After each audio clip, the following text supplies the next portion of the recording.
Bienvenido a un recorrido por uno de los casos más escalofriantes de la historia de los Ozarks. Antes de empezar, deja un comentario de dónde lo estás viendo y la hora que lo escuchaste. Queremos saber qué lugar y qué hora del día o de la noche son más frecuentes estos avistamientos documentados. Era 1909 y las colinas aisladas de los Ozarks guardaban secretos que nunca conocerían la luz del día actual. La casa de los Caldwell se encontraba a 5 kilómetros del vecino más cercano, apoyada en la orilla de un bosque y las colinas de piedra caliza que caracterizaban la zona. La casa en sí era un reflejo de la riqueza familiar, una mansión de 2 pisos en estilo neoclásico con columnas blancas sosteniendo el porche delantero, algo raro en la región, donde la mayoría de la gente se alojaba en cabañas de madera o casas de paso. Jeremiah Caldwell había hecho su fortuna en madera y minería durante el boom que siguió al ferrocarril en la década de 1880. Para 1909, el nombre de Caldwell se susurraba con respeto en todo el condado de Camden. Su esposa, Lucinda Caldwell, era una mujer refinada que había sido educada en Boston, otra rareza en una zona donde la educación femenina aún era poco común. Juntos habían convertido lo que había sido una granja en algo que no desentonaría en los barrios ricos de San Luis o Kansas City. La familia era reservada. Nunca iban al pueblo, solo para provisiones. Nunca participaban en reuniones. Su soledad no era extraña en una tierra donde las distancias mismas aislaban a las familias. Lo que más tarde confundiría a los historiadores fue cómo una familia tan acomodada podría desaparecer tan completamente del ojo público, como si las colinas mismas se hubieran tragado a la familia entera, dejando nada más que rumores, y una casa que nadie habitaría por mucho tiempo. La primera referencia escrita a algo extraño en la propiedad de Caldwell data de los registros del condado de abril de 1909. El cartero local, Martin Reynolds, se dio cuenta de que el correo se acumulaba durante semanas. Había paquetes de San Luis sin reclamar llenos de costosos muebles. Reynolds mandó a su asistente a dejar los paquetes directamente en la casa Caldwell. El chico volvió pálido como la muerte diciendo que la casa parecía abandonada, pero las puertas estaban abiertas y las luces encendidas dentro. Lo más alarmante fue su narración de oír lo que dijo, que era un golpeteo constante desde el interior de los muros. Este primer informe podría haberse descartado como la fantasía de un niño impresionable si no hubiera sido confirmado por el propio Reynolds, quien inspeccionó la propiedad al día siguiente.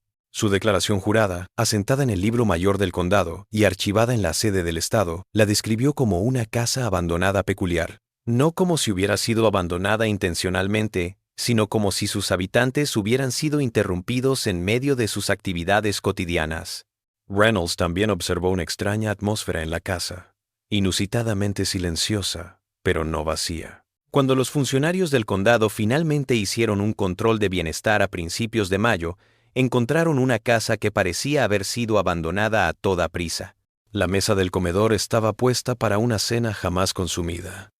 Los platos de comida ahora eran moho irreconocible. Un libro de contabilidad hallado en el estudio de Jeremiah Caldwell mostraba asientos cada vez más erráticos. La última, del 17 de abril, decía: «Están en las paredes ahora». Lucinda jura que puede oírlos respirar. En toda la casa, los agentes hallaron signos de vida cotidiana interrumpida de forma abrupta. En la cocina, la masa de pan se había elevado más allá de los límites de su cuenco, ahora petrificada en una masa fosilizada. En la habitación, un libro abierto en el brazo de una silla, una taza de té a medias. Arriba, la cama en el dormitorio principal seguía sin hacer, ropa de dormir colgada como si estuvieran listos para un sueño que nunca llegó. Lo que más sorprendió a las autoridades no fue lo que hallaron, sino lo que no hallaron. Ni rastro de forcejeo, ni de violencia, ni de entrada forzada. Lo que fuera que le hubiera pasado a la familia Caldwell, no se habían resistido. Esta falta de resistencia se convertiría en una de las cosas más perturbadoras del caso, algo tan fuera de lo normal que había dejado a la familia incapaz de defenderse. La inspección también reveló algunas anomalías que desafiaban una explicación simple. En toda la residencia, los agentes hallaron agujeros de pequeño tamaño en las paredes, sobre todo en los rodapiés y en el techo.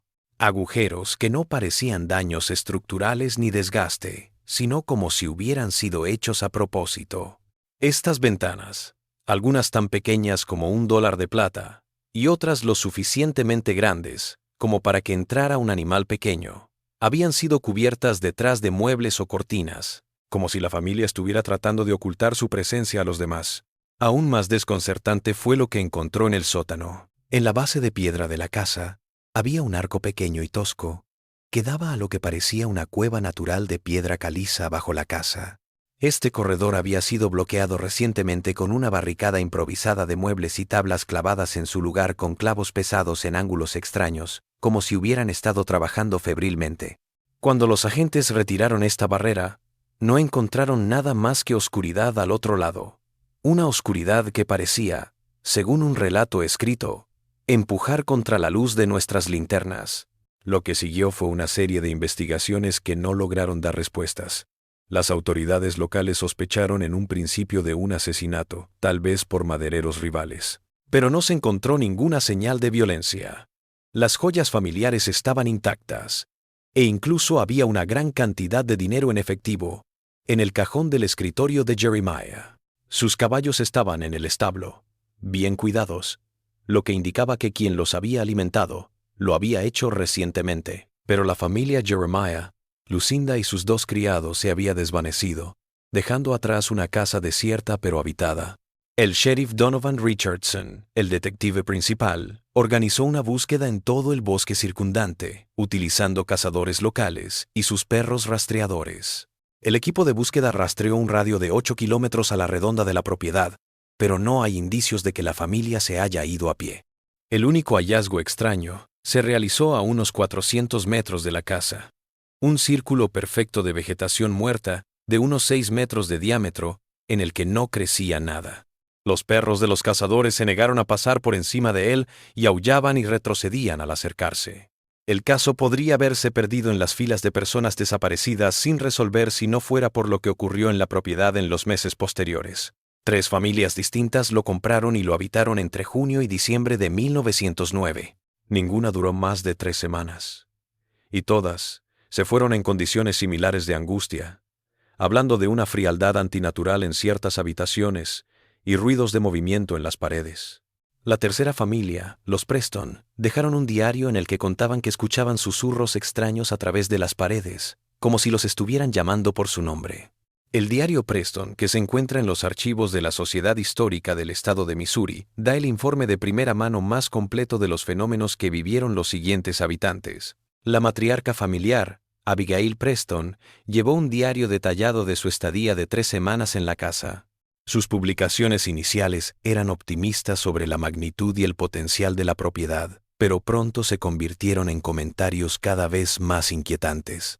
17 de julio de 1909. Howard sigue jurando que escucha voces detrás del yeso de su estudio. Al principio pensé que era mi mente cansada imaginando cosas, pero esta noche yo también lo oí. Un sonido de rasguño, como uñas arrastrándose por la pared del pasillo de arriba.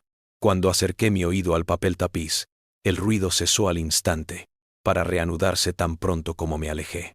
19 de julio de 1909. El dormitorio norte es anormalmente frío, incluso en verano, cuando el resto de la casa está sofocante. Howard puso un termómetro en la habitación esta mañana.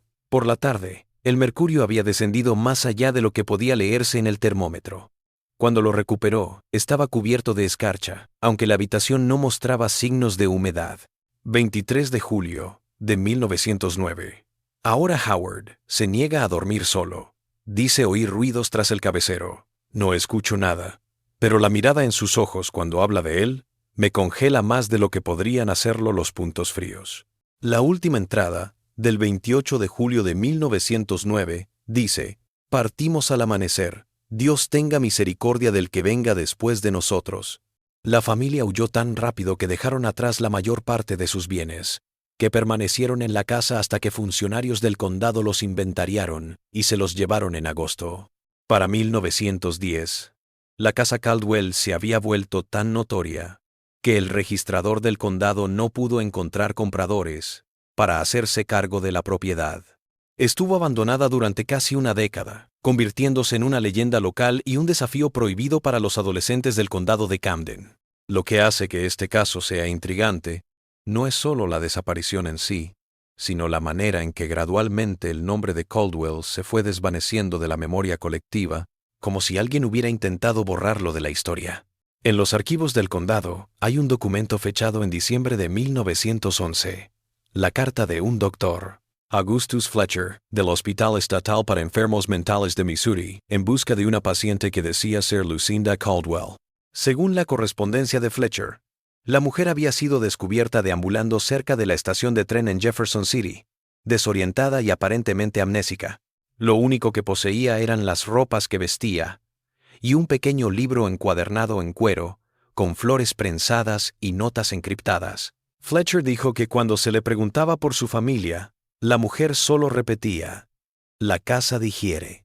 El secretario del condado dijo que no se había informado de la desaparición de ninguna mujer que se ajustara a la descripción, y que la casa de Caldwell había estado vacía durante un tiempo después de que la familia se mudara a la de Sarah, Colorado. Una afirmación extraña, ya que no hay evidencia de que se haya movido en ningún documento oficial. Aún más extraño es que esta correspondencia parece ser la última referencia oficial a la familia Caldwell en los registros del condado. Todos los documentos posteriores relacionados con la propiedad se refieren a ella simplemente como la antigua casa en Briar Creek Road. Los archivos clínicos del Dr. Fletcher, desclasificado en 1972 tras el periodo habitual de confidencialidad de 60 años, reveló información perturbadora sobre la mujer que se pensaba que era Lucinda Caldwell. Ella pasó 3 años en el hospital psiquiátrico, donde mostró comportamientos que dejaron perplejo al personal médico de la época. Solo dormía arrinconada en las esquinas de su habitación, se empeñaba en tapar cualquier hendidura o ventilación con tiras de tela arrancadas de su ropa de cama y pasaba horas dibujando patrones en las paredes con las yemas de los dedos. Patrones que Fletcher dijo que le recordaban la forma en que las cuevas de piedra caliza se ramifican. El estado físico de la paciente era igualmente desconcertante. Aunque bien nutrido, seguía viéndose delgado y pálido, como si el sol no pudiera tocarlo. Lo más llamativo eran sus ojos, que Fletcher observó que se habían vuelto hipersensibles a la luz, hasta el punto de tener que llevar gafas de sol incluso en los corredores oscuros del hospital. Cuando la revisaba en la oscuridad, sus pupilas se dilataban hasta un punto que Fletcher calificó de médicamente anormal, casi borrando el iris. En sus momentos más claros, la mujer dio retazos de información de lo que había vivido, que Fletcher anotó mientras reconocía que probablemente eran delirios. Mencionó portales entre lugares, seres, casi humanos, pero estirados de manera incorrecta, y un hambre que devora desde dentro. Más coherentemente, se refirió a la gente delgada que vivía en sus paredes y que había atraído a su familia a sus filas. Según las notas de Fletcher, la mujer falleció a principios de 1915 por causas no especificadas. Una autopsia reveló varias anomalías fisiológicas, como visión nocturna anormalmente desarrollada, alteraciones en el oído interno, que indicaban una audición mejorada, y un sistema digestivo adaptado a una dieta muy diferente a la dieta del hospital en la que había estado. La última entrada de Fletcher en su archivo declaró su creencia de que lo que había golpeado a su paciente no era una enfermedad mental en el sentido habitual, sino una transformación desconocida. Cuando el historiador local Vernon Mitchell se puso a investigar el caso en 1952, se topó con una inusual resistencia por parte de los ancianos que habían residido en la zona durante el tiempo en que ocurrieron los hechos.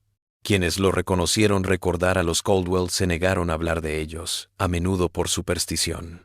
Una mujer mayor, que pidió permanecer en el anonimato, le dijo a Mitchell que la ciudad había hecho un pacto silencioso de no volver a mencionar jamás a los Caldwells, tras lo que se había descubierto en la casa en 1919, cuando finalmente fue derribada para dar paso a las tierras de cultivo. Según esta mujer, los obreros que estaban demoliendo el edificio encontraron una serie de túneles tras los muros, unos túneles demasiado pequeños como para que un adulto pudiera moverse por ellos, pero que parecían habitados. Se hallaron virutas de madera, trozos de tela y pequeños huesos de animales en estos corredores. Lo más perturbador fue el hallazgo de toscos dibujos grabados en las vigas de madera, figuras humanas alargadas con ojos hundidos y bocas estiradas hasta extremos imposibles. El equipo de demolición también descubrió indicios de que los Caldwell habían tratado de encerrarse en el dormitorio principal en sus últimos días en la casa. La puerta había sido bloqueada desde dentro y las paredes reforzadas con tablas que parecían haber sido arrancadas de otras partes de la casa. Dentro de este recinto amurallado, encontraron todo un arsenal casero. Cuchillos de cocina amarrados a palos de escoba. Botellas de vidrio transformadas en hojas rudimentarias dispuestas en círculo defensivo. Pero cualquier resistencia final que la familia hubiera planeado nunca llegó a materializarse. No había sangre, no había signos de lucha. La investigación de Mitchell dio un giro más personal cuando se dio cuenta de una conexión con su propia historia familiar. Su tío abuelo, Silas Mitchell, había sido el médico del condado en 1909 y parece que lo habían llamado a la casa de Caldwell en al menos 3 ocasiones en los meses previos a la desaparición de la familia. Vernon encontró el diario médico de su tío abuelo, con pequeñas notas sobre estas consultas.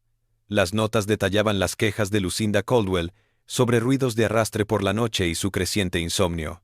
La última entrada, del 10 de abril de 1909, decía que Jeremiah se preocupaba de que su esposa se estuviera obsesionando con la idea de que algo vivía en sus paredes. Aún más reveladora fue la correspondencia personal de Silas Mitchell, que Vernon encontró entre las pertenencias de su tío abuelo.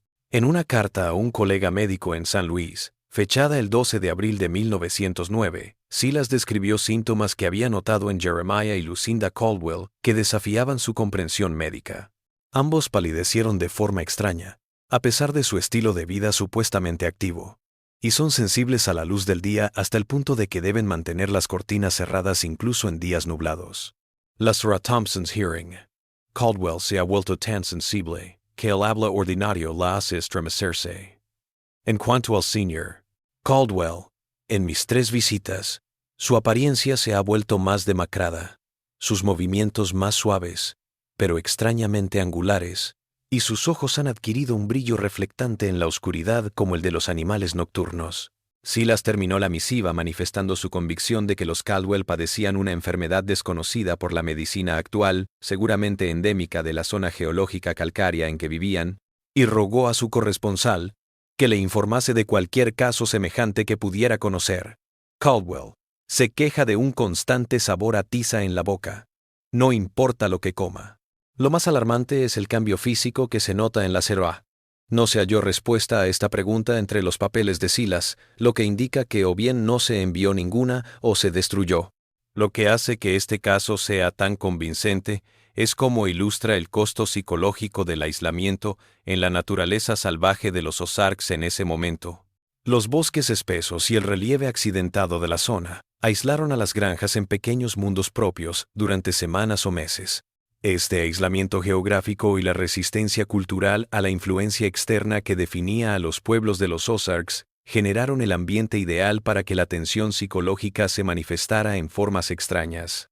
Los Caldwells, aunque acaudalados, eran extraños en una sociedad muy arraigada.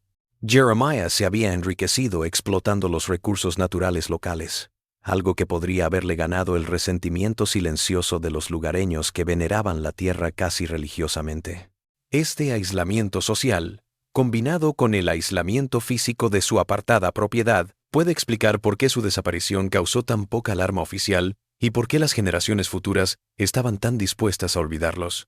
Un pie de página extraño de la historia surgió en 1963, cuando los trabajadores de la construcción que estaban cavando para una expansión de la carretera cerca de la antigua propiedad de Caldwell, descubrieron un pozo sellado que contenía un zapato de mujer con botones altos, un reloj de bolsillo destrozado y una caja de metal llena de recortes de periódicos sobre las diferentes empresas comerciales de la familia Caldwell. En la caja había también un diario, deteriorado por el agua pero aún legible, que parecía haber sido de una de las criadas de los Caldwell, Abigail Werther. Las entradas del diario, que pudieron descifrarse, revelaban una atmósfera cada vez más tensa en la casa a principios de 1909. Werther relató haber oído algo como uñas, arrastrándose por la pared mientras estaba en la cocina, y la paranoia de Lucinda Caldwell de que los ruidos la seguían de una habitación a otra. La sirvienta también observó el desprecio de Jeremiah por los miedos de su esposa, achacándolos a histeria femenina y demasiado tiempo leyendo novelas góticas. Semana tras semana, las notas de Werther revelaban un cambio sutil pero inconfundible en la atmósfera de la casa. Jeremiah, al principio dudoso, comenzó a notar los fenómenos, especialmente después de notar lo que llamó agujeros en la pared de la bodega, que no estaban allí el día anterior. El otro sirviente de la familia, Thaddeus Barnes, dijo que había visto algo blanco y delgado moviéndose en el huerto al anochecer, pero Werther dijo que Barnes había estado bebiendo mucho desde que llegó a la casa. Lo importante es que Werther documentó el comportamiento cada vez más extraño de Lucinda. La ama de casa comenzó a dormir durante el día y a deambular por los pasillos por la noche, escuchando las paredes y susurrando a los oyentes cómo ella los llamaba. Dejó de cuidarse. Su cabello creció salvaje y anduvo en el mismo camisón durante días. La última entrada legible, del 15 de abril de 1909, narraba un suceso perturbador. La criada había sido despertada una noche, por lo que parecía una risa rara, no como ninguna risa humana que haya oído nunca, como si saliera de una garganta no hecha para ello. Encendió una lámpara, y la doncella dijo que había visto algo que se arrastraba hacia una pequeña grieta, donde la pared se encontraba con las tablas del suelo. No una rata ni nada que reconozca, algo con dedos. Lo más perturbador fue su nueva manía de raspar el papel de las paredes con las uñas, haciendo agujeros por donde se asomaba después durante horas. Los historiadores han dado varias explicaciones de lo que sucedió en la casa Caldwell. Algunos dicen que la familia fue víctima de la violencia endémica que a veces estallaba en comunidades aisladas, posiblemente asesinadas por rivales de negocios o lugareños desplazados que resentían las prácticas comerciales explotadoras de Jeremías. Otros sugieren explicaciones más terrenales, que la familia simplemente se mudó sin papeles, algo no raro en una época en que llevar registros en el campo era casual. La comunidad médica ha planteado que causas ambientales podrían estar detrás de los síntomas que la familia presentó y su posterior desaparición. El lecho rocoso calcáreo de los Ozarks puede generar gas radón, el cual en altas concentraciones provoca síntomas como alucinaciones y paranoia. El agua contaminada del pozo metales pesados de la minería local podría dar cuenta de las alteraciones físicas que se observan en la correspondencia de Silas Mitchell. También se han dado explicaciones psicológicas, planteando un caso de psicosis compartida o folie à deux entre Jeremiah y Lucinda, que podría haberse extendido a sus sirvientes por contagio social. El aislamiento de la casa y la fuerza sugestiva del folclore local podrían haber provocado un delirio colectivo. Lo que estas explicaciones no explican es el patrón repetido de sucesos extraños que los habitantes posteriores de la casa informaron haber presenciado, o la forma en que la gente del lugar se negaba a reconocer siquiera la existencia de la familia años después. Este silencio generalizado implica algo más que una simple desaparición o traslado. Menciona un suceso tan perturbador que todo un pueblo decidió eliminarlo de su historia colectiva. En 1968, una antropóloga llamada Margaret Whitley entrevistó a familiares de personas que habían vivido en el condado de Camden a principios del siglo XX. Su investigación para registrar la tradición oral de los Ozarks de repente se topó con menciones del caso Caldwell. Estas historias, pasadas de padres a hijos, se habían convertido en una especie de cuento de advertencia sobre los riesgos de edificar en lugares equivocados en las colinas. Según estas historias populares, la tierra en la que se encontraba la casa Caldwell había sido considerada inhabitable por los nativos mucho antes de la llegada de los europeos. La leyenda local decía que debajo de la casa había cuevas de piedra caliza habitadas por seres que no eran animales ni personas. Se decía que estos seres eran atraídos por las habitaciones humanas erigidas sobre sus territorios subterráneos, primero por curiosidad, luego por algo más que alimento, algo que deseaban consumir. Emoción humana, especialmente el miedo. Los compañeros académicos de Whitley desestimaron tales relatos como meras supersticiones folclóricas, de las cuales había leyendas similares en todos los Ozarks sobre lugares encantados o malditos. Pero incluso a la propia Whitley le sorprendió la similitud de los detalles que siempre surgían en las historias, aunque las familias dijeran que no se conocían entre sí. La mayoría de los cuentos las representaban como figuras humanoides pálidas y demacradas, con ojos grandes y dedos largos que podían deslizarse en espacios increíblemente pequeños. Un viejo informante cuyo abuelo había estado en el equipo de demolición en 1919 dio una descripción especialmente vívida. No se parecían a nada que conocieras, pero no eran animales. Blancos como peces de cueva, con ojos como dólares de plata, pero todo pupila, sin color, finos y largos como arañas. Además, se movían de forma extraña, fluida, como si tuvieran articulaciones de más. Y eran flacos, señor, eran flacos, como estirados por dentro. La mayor similitud se produjo cuando Whitley cotejó estas descripciones con el diario del criado que se encontró en el pozo sellado.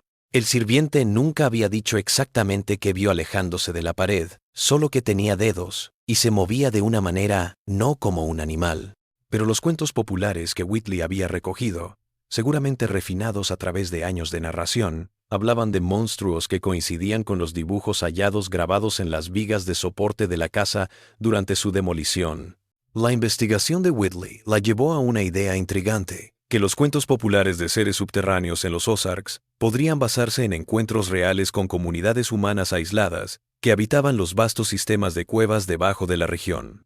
El terreno kárstico calcáreo de los Ozarks alberga miles de cuevas registradas, muchas de ellas interconectadas por pasadizos demasiado estrechos para ser explorados. Es posible que la gente que la habitaba, nativos americanos, que huían de los europeos, esclavos fugitivos, forajidos, etc., se haya aclimatado a vivir en ella a lo largo de generaciones. Tal adaptación traería consigo cambios físicos, sensibilidad a la luz, visión nocturna, palidez por falta de sol y posiblemente esqueléticas, para moverse en lugares estrechos. Con el tiempo, estos cambios físicos, junto con los psicológicos del aislamiento bajo tierra, podrían haber producido una raza que pareciera otra a los de la superficie. No totalmente humana en el sentido ordinario, pero sin duda descendiente de los humanos.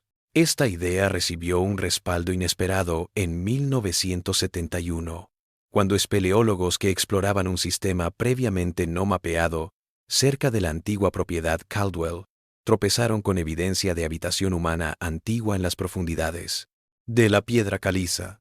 La datación por carbono del carbón de las hogueras reveló una ocupación continua desde alrededor de 1750 hasta 1920, deteniéndose repentinamente más o menos en el momento en que se demolió la casa Caldwell. Entre los objetos hallados, destacan utensilios toscos de hueso y piedra, lámparas rudimentarias de aceite talladas en piedra caliza y restos de tejidos similares a los de principios del siglo XX. Lo más convincente fue el hallazgo de restos anatómicos. 3 esqueletos parciales que mostraban adaptaciones extrañas, como huesos de los dedos alargados, estructura de la cadera que sugiere comodidad en posición de cuclillas y cráneos, que señalan una audición mejorada. El estudio de los antropólogos físicos reveló que estas adaptaciones eran congruentes con una adaptación evolutiva a un modo de vida cavernícola a lo largo de muchas generaciones. El caso Caldwell nos ofrece una mezcla inusual de historia registrada y folclore. Aunque la desaparición de la familia es un evento histórico documentado en los registros del condado y en los relatos de la época, las razones de su desaparición varían desde lo ordinario hasta lo sobrenatural. Lo que no cambia en las distintas versiones es el efecto que el suceso dejó en la psique colectiva de la población, convirtiendo un caso de persona desaparecida en una leyenda cultural. Tal vez lo más fascinante de la historia no sea la desaparición en sí, sino lo que nos muestra sobre la mente humana y el aislamiento. Los Ozarks en 1909 eran una de las últimas fronteras reales de América, con comunidades aisladas del mundo moderno que avanzaba. En estos lugares, la frontera entre realidad y fantasía se difuminaba, sobre todo en los meses de invierno, cuando las familias podían permanecer aisladas durante semanas. La propia casa Caldwell era un ejemplo de este aislamiento, una mansión situada en un claro en medio del bosque, a kilómetros del vecino más cercano. Su propia estructura, con techos altos y muchas habitaciones, habría generado una acústica para amplificar los sonidos que tanto perturbaron a Lucinda Caldwell. Las paredes de la casa, demasiado gruesas para los inviernos de los Ozarks, Podrían haber tenido huecos entre las superficies interior y exterior, en las que anidaban animales, produciendo los ruidos de rasguños que informaron varios residentes. Pero estas explicaciones racionales no explican las partes más perturbadoras del caso: los informes repetidos de sonidos inhumanos, los dibujos en las paredes y la posterior negativa de la comunidad a reconocer siquiera a la familia. Estos indicios apuntan a algo más que una simple infestación animal o los efectos psicológicos del aislamiento. En 1957, un geólogo que inspeccionaba la zona se dio cuenta de que la antigua casa Caldwell se encontraba sobre un sistema de cuevas desconocido hasta el momento. La investigación descubrió cámaras que se adentraban en el suelo rocoso calcáreo, algunas con restos de ocupación humana de siglos atrás. Se encontraron artefactos indígenas y otros más recientes, como un cepillo para el cabello de plata con las iniciales LC, lo que podría relacionarlo con Lucinda Caldwell. Más perturbador fue lo que encontraron en las partes más estrechas del sistema de cuevas, pasadizos que habrían estado directamente debajo de los cimientos de la casa Caldwell. Aquí, los investigadores descubrieron pequeños nidos hechos de trozos de tela, virutas de madera y cabello humano. El análisis reveló que algunas de las muestras de cabello coincidían con las de una mujer de ascendencia europea, pero no había ADN en ese momento para establecer un vínculo con Lucinda Caldwell. A través de estos caminos angostos, los aventureros registraron grabados extraños en las paredes de piedra caliza, marcas que la antropóloga Margaret Whitley reconocería más tarde como las de un lenguaje simbólico mencionado en el folclore de los Ozarks que la gente de la pared usaba para comunicarse a distancia a través de las vibraciones de la piedra. Estas marcas eran más densas en los lugares que habían estado debajo de la casa Caldwell, como si estuvieran interesados en ese lugar en particular. La inmersión en la cueva se detuvo cuando 2 miembros del equipo de investigación sufrieron alucinaciones auditivas severas mientras trabajaban en la cámara más profunda. Ambos dijeron que habían oído murmullos más allá de sus linternas frontales. Al acercarse al ruido, este se adentró más en la oscuridad. El jefe de obra mandó sellar la cueva tras estos incidentes por motivos de seguridad ante posibles bolsas de gas tóxico. Este hallazgo geológico añade otra pieza al caso Caldwell. Si la casa se construyó directamente sobre un sistema de cuevas, eso podría dar cuenta de los ruidos que la familia y los inquilinos posteriores escucharon. El ruido de las cuevas podría haberse filtrado a través de grietas en la piedra caliza, dando la ilusión de movimiento en las paredes. Las corrientes de aire de estas mismas fisuras podrían ser la razón de la constante sensación de frío en algunas habitaciones. Pero los nidos llenos de cabello humano no son fenómenos naturales. Si vivían humanos en estas cuevas, cuando se construyó la casa Caldwell sobre ellas, ¿quiénes eran? ¿Y qué les ocurrió a la familia desaparecida? Una teoría planteada por el folclorista Samuel Harper en su estudio de 1972 sobre los cuentos de los Ozarks es que el caso Caldwell puede ser un ejemplo de lo que los antropólogos llaman ostensión, la representación de elementos folclóricos en la vida real. Las historias de gente de las cuevas o gente de la pared habían circulado por los Ozarks mucho antes de la desaparición de Caldwell, dijo Harper, desde los primeros europeos que se establecieron en la zona. Según estos cuentos, aquellos que se aventuraban en los extensos sistemas de cuevas bajo las mesas de los Ozarks, a veces se adaptaban a la vida subterránea en lugar de morir. Con el tiempo, estas poblaciones subterráneas evolucionaron físicamente. Se volvieron sensibles a la luz, de piel pálida y capaces de moverse en la oscuridad casi absoluta.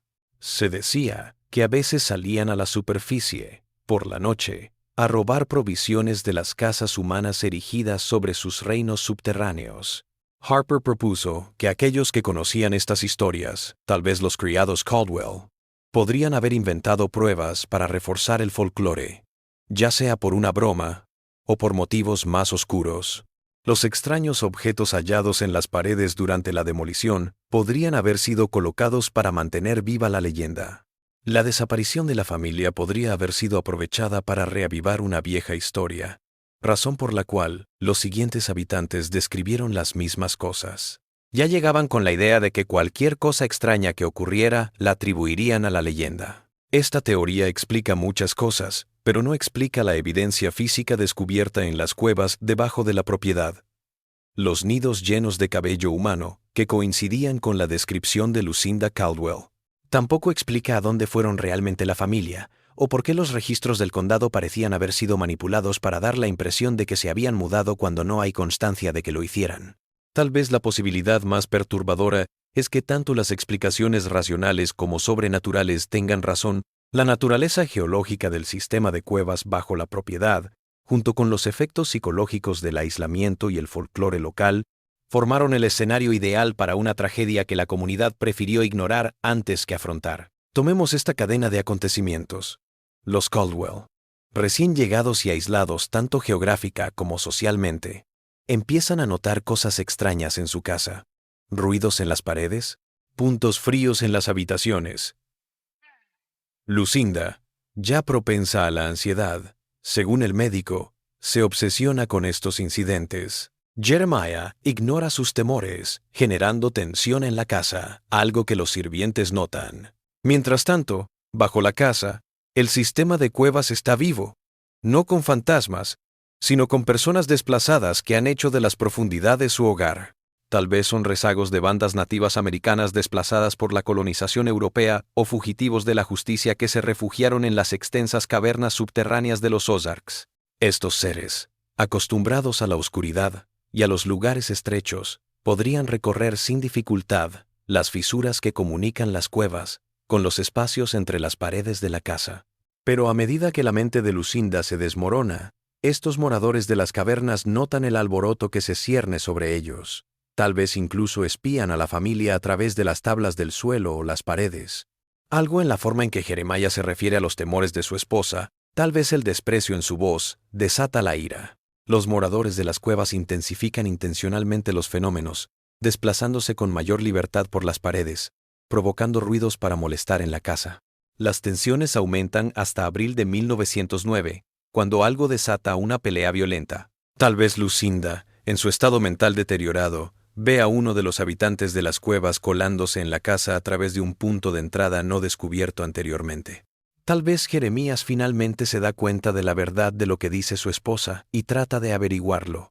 Cualquiera que sea el desencadenante, la violencia estalla y la familia desaparece. El pueblo, al enterarse de lo ocurrido bien, por conocimiento directo o por rumores, decide ocultar la verdad. Esto puede deberse al miedo. Miedo a lo que se encuentra debajo de sus propias casas. Miedo a admitir una realidad que desafía su visión del mundo. También puede ser por vergüenza. Miedo l'andren de la liscurda. Tal vez algunos en la comunidad conocían a los moradores de las cuevas, pero habían hecho una incómoda tregua con ellos que Caldwell había roto. Esta teoría da cuenta de la evidencia física, la extraña renuencia de la comunidad a hablar sobre el caso y el patrón consistente de experiencias que informan los siguientes residentes de la casa. Plantea que lo que ocurrió en la casa Caldwell no fue ni psicológico ni sobrenatural, sino un choque fatal entre realidades humanas. La realidad de la familia rica y aislada en la superficie, y la realidad de los desesperados y adaptados de abajo. La mejor evidencia en apoyo de esta teoría surgió en 1969, cuando las reformas en el Palacio de Justicia del Condado de Camden revelaron un nicho oculto en la pared de la oficina del registrador. En su interior, había una caja de metal sellada, en la que se encontraba un solo documento, una declaración escrita y firmada por 12 funcionarios del condado en junio de 1909. La declaración, nunca archivada públicamente, reconoció el hallazgo de evidencia de habitación dentro de las paredes y debajo de la casa Caldwell y el descubrimiento de restos consistentes con los de un hombre adulto, una mujer adulta y 2 más indeterminados. Los firmantes prometieron jamás revelar lo que habían descubierto y mantener la propiedad deshabitada el mayor tiempo posible. La declaración seguía diciendo que para la tranquilidad mental de los residentes del condado y la protección de los derechos de propiedad, todos los registros oficiales del caso se cambiarían para mostrar que la familia se había mudado. Este documento, si es genuino, prueba que algo terrible sucedió en la casa Caldwell, algo que las autoridades no querían admitir. Indica que los cuerpos de Jeremiah y Lucinda Caldwell fueron recuperados, así como otros 2 no identificados, presumiblemente los sirvientes. Si bien la redacción deja abierta la puerta a otras interpretaciones, lo que no aclara es quién o qué causó estas muertes. La evidencia de habitación dentro de los muros y debajo de los cimientos refuerza la teoría de los moradores de cuevas, pero no arroja luz sobre si se trataba de marginados humanos comunes o algo que los funcionarios no pudieron encajar en su comprensión de la humanidad. En 1972, la última parte restante de la propiedad original de Caldwell se vendió a un desarrollador que tenía la intención de construir un centro turístico. En la excavación inicial, los operarios encontraron una entrada sellada al sistema de cuevas que se había catalogado en el estudio geológico de 1957. Las nuevas técnicas de exploración dieron una mirada más profunda a través de la red, descubriendo cámaras que se extendían por kilómetros debajo del campo circundante. En la cámara más profunda descubierta hasta el momento, los arqueólogos hallaron una pequeña colección de objetos personales colocados en lo que parecía una exhibición intencional: un cepillo para el cabello femenino, un reloj de bolsillo masculino, un juego de llaves de la casa y un diario amarillento. El diario estaba lleno de bocetos de lo que parecían ser planos arquitectónicos de la casa Caldwell, con notas específicas sobre los espacios entre las paredes y debajo de las tablas del suelo. En una hoja con letra de araña estaba escrito: "Nos observan desde dentro de las paredes". La datación por carbono del material orgánico hallado junto a estos objetos indicó que fueron depositados allí entre 1909 y 1912, poco después de la desaparición de Caldwell. El análisis del cabello del cepillo coincidió con el tipo que se esperaría encontrar en una mujer de ascendencia europea, pero nuevamente no hubo ADN para comparar debido a la falta de restos confirmados de Caldwell. El hallazgo reavivó el caso entre historiadores y folcloristas, quienes iniciaron una labor más metódica de recolección de testimonios orales de ancianos de la zona que pudieran haber oído narraciones de primera mano transmitidas dentro de sus familias. Estas entrevistas, llevadas a cabo entre 1973 y 1975, revelaron una historia que nunca había sido registrada oficialmente, pero que parecía ser conocida por algunas familias locales. Según estas historias, la casa Caldwell se había erigido en una tierra que los nativos locales habían advertido a los primeros colonos que evitaran. Las cuevas calizas de esa zona, al parecer, presentaban unos canales muy estrechos que comunicaban las cámaras más superficiales con sistemas de cuevas más profundos, por donde podían circular entre el subsuelo y la superficie. Estos túneles, supuestamente, eran aprovechados por seres que la mitología indígena consideraba ni humanos ni animales, sino algo intermedio. Antiguos seres humanos que se habían adaptado a vivir bajo tierra durante generaciones.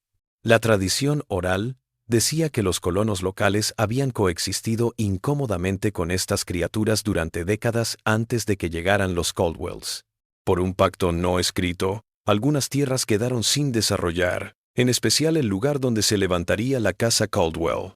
Cuando Jeremiah Caldwell compró la propiedad en 1905 a un precio increíblemente bajo, los lugareños de toda la vida trataron de disuadirlo de construir allí, pero sin dar una razón explícita.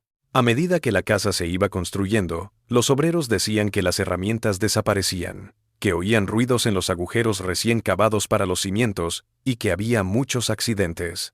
Algunos obreros se negaron a seguir en la obra, diciendo que malos presentimientos sobre el lugar. Jeremías, desestimando tales temores como supersticiones absurdas, simplemente contrató mano de obra foránea para terminar la construcción. Según estas historias populares, la familia Caldwell comenzó a ser perturbada tan pronto como se mudaron a la casa. Lo que inicialmente fueron ruidos en las paredes, se intensificó hasta el punto en que las cosas se movían o desaparecían, culminando en avistamientos directos de las entidades, descritas consistentemente como figuras humanoides pálidas y demacradas con ojos grandes y oscuros adaptados a la oscuridad. Estos avistamientos impactaron principalmente a Lucinda y a los sirvientes, pero Jeremiah continuó rechazando sus afirmaciones hasta justo antes de la desaparición de la familia. Lo más perturbador de estos cuentos populares fue la idea de que los Caldwell no fueron asesinados, como decía el documento del Palacio de Justicia, sino que fueron llevados vivos a las cuevas. Algunos cuentos hablaron de un ritual en el que a los moradores de la superficie que habían presenciado a las criaturas de la cueva se les daba la elección entre la muerte o la asimilación a la sociedad subterránea. Se decía que los asimilados se transformaban, adaptándose poco a poco a la vida subterránea hasta volverse indistinguibles de los que habían vivido bajo tierra durante generaciones. Si estas historias tienen algo de cierto, entonces le espera un destino a la familia Caldwell mucho peor que la muerte. Sugieren que Jeremiah, Lucinda y sus criados podrían haber permanecido debajo de la misma sociedad que los olvidó, posiblemente incluso participando en el flujo constante entre el mundo de arriba y el de abajo. Esta interpretación justificaría la presencia de los objetos personales hallados en la cámara profunda de la cueva, no como trofeos arrancados a las víctimas, sino como recuerdos de vidas pasadas abandonadas deliberadamente. También explicaría la reticencia de la comunidad a hablar del caso, reticencia que se debía no solo al temor de lo que acechaba bajo sus casas, sino a la idea aún más perturbadora de que aquellos que habían conocido en la vida ahora podían convertirse en otro que humano. La veracidad de estos cuentos orales no puede ser verificada, por supuesto. Pueden ser reminiscencias folclóricas auténticas de acontecimientos reales o ejemplos de cómo los acontecimientos reales se mitifican con el tiempo, mezclándose con el folclore preexistente, para formar relatos que satisfacen necesidades psicológicas y culturales más profundas. Lo que es innegable es el efecto que el caso Caldwell dejó en la comunidad, un efecto que aún podía sentirse en la cultura local más de 60 años después. En última instancia, la saga de la casa Caldwell es un testimonio del poder del aislamiento para alterar la mente y la memoria. En los Ozarks de 1909, lejos de las ciudades mecanizadas que estaban redefiniendo la cultura estadounidense, la realidad misma parecía más maleable. Las fronteras entre historia y folclore, entre explicación racional y creencia sobrenatural, se entremezclaron en formas que la mentalidad moderna no puede concebir fácilmente. Tal vez por eso el caso sigue fascinando más de un siglo después. En un mundo siempre conectado y siempre vigilado, donde el aislamiento es un privilegio y no una condición, la historia de Caldwell nos recuerda un tiempo en que los humanos podían desaparecer de verdad, en que las casas podían guardar secretos para siempre, en que las comunidades podían decidir olvidar lo que no podían soportar recordar. La antigua propiedad de Caldwell todavía está sin desarrollar en la actualidad. El centro vacacional proyectado en los años 70 nunca se llegó a concretar y el promotor alegó inestabilidad geológica como causa del abandono. Los lugareños saben que es mejor no ir allí después del anochecer. Cuentan que en las noches más silenciosas se pueden oír golpes bajo tierra, no el ruido ciego de la tierra que se acomoda o de las rocas que se desplazan, sino la cadencia intencionada de algo que busca hablar. Dicen que si escuchas con atención, puedes escuchar voces que llaman desde abajo, voces que susurran palabras demasiado distorsionadas para comprender. Y dicen que si contestas a esas llamadas, te pueden contestar igual. Pero nadie que lo haya hecho ha vuelto para decir qué mensaje se comunicó. En 1985, un equipo de la Universidad de Missouri trató de hacer una arqueología más completa del sistema de cuevas utilizando la tecnología moderna, incluyendo radar de penetración terrestre y vehículos exploradores a control remoto. Sus primeras investigaciones corroboraron lo que otros investigadores ya habían descubierto. Una amplia red de cámaras y túneles, muchos con claros signos de haber sido habitados durante mucho tiempo. Lo que hizo que esta exploración fuera diferente de las anteriores fue que encontraron una parte no mapeada que se extendía más de 1 kilómetro más allá del punto más distante alcanzado en el estudio de 1972. Esta parte aislada albergaba cámaras con techos de hasta 9 metros de altura, lo suficientemente grandes como para albergar una comunidad. La evidencia de asentamientos planificados era evidente. Zonas de cocina, áreas para dormir cubiertas de pastos secos y tela, y lo más impresionante, un sistema para capturar y almacenar agua de manantiales subterráneos. La datación por carbono de los artefactos recuperados en estas cámaras indicó una ocupación continua desde alrededor de 1800 hasta 1920, disminuyendo drásticamente después de ese tiempo. Los investigadores supusieron que cualquier comunidad que hubiera vivido en estas cuevas había perecido, se había trasladado o se había reincorporado al mundo de la superficie en el momento en que se demolió la casa Caldwell. Lo más fascinante fue el hallazgo de documentación escrita. Cientos de entradas a modo de diario grabadas en tablillas de pizarra con un lenguaje simbólico que los lingüistas todavía no han logrado descifrar. Los pocos símbolos que se han descifrado revelan una sociedad que conocía bien su territorio, un mapa del sistema de cuevas y el registro de lo que sucedía en la superficie sobre ellas. Las menciones a seres superiores son comunes, a menudo en el contexto de observación e interacción esporádica, Algunas de estas tablillas de pizarra parecen registrar la edificación y posesión de una gran estructura directamente sobre la cámara central, muy probablemente la casa Caldwell.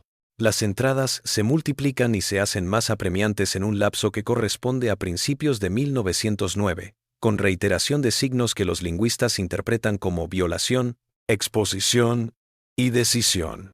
La última tableta, por orden cronológico, presenta una serie de símbolos, sin descifrar, junto con la representación de unas figuras antropomorfas descendiendo de una estructura arquitectónica a unas cámaras ovaladas. Si esto era un diario de la familia Caldwell o algo más, es algo que los investigadores familiarizados con el caso aún debaten. El caso Caldwell sigue abierto. La casa ya no está. La familia es olvidada por todos, excepto por algunos historiadores y folcloristas interesados en los márgenes de la historia de los Ozarks. Pero algo de su leyenda perdura en la memoria local, no como un hecho histórico, sino como el relato que se cuenta junto al fuego sobre los peligros de construir casas en lugares donde nunca debieron vivir seres humanos, sobre los riesgos de ignorar los miedos de quienes juran oír algo arrastrándose en el interior de los muros. En las cuevas calcáreas bajo lo que una vez fue la propiedad Caldwell, la oscuridad es perpetua. Y en la oscuridad algo aún acecha. Paciente, adaptado y muy, muy hambriento. ¿De qué? Puede que nunca lo sepamos. La última novedad en el caso Caldwell se produjo en 2015, cuando un excursionista descubrió un refugio rudimentario en el bosque a unos 800 metros del antiguo lugar de la casa.